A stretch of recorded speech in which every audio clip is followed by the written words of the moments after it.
L'humanité n'a jamais eu aussi chaud. Les températures de ce mois de juillet ont été les plus élevées jamais enregistrées sur Terre, selon l'Agence nationale océanique et atmosphérique américaine. Partout, des thermomètres qui s'affolent. Fin juin, le dôme de chaleur au Canada fait exploser le record, 49,5 degrés dans un pays habitué au froid. Record battu aussi au Maroc, 49,6 degrés. En Turquie ou bien encore en Géorgie. En Europe, il y a quelques jours, la Sicile a atteint les 48,8 degrés, du jamais vu sur le vieux continent.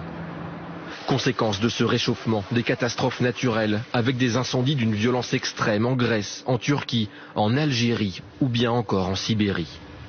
Ces records de chaleur sont annoncés quelques jours après la publication du rapport du GIEC.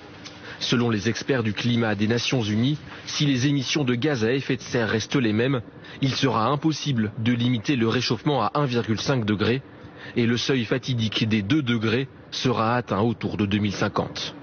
La situation est grave, mais pas désespérée. On a encore les cartes en main pour éviter le pire, mais il y a déjà beaucoup d'impact aujourd'hui, on le voit, on l'a vu dans vos reportages.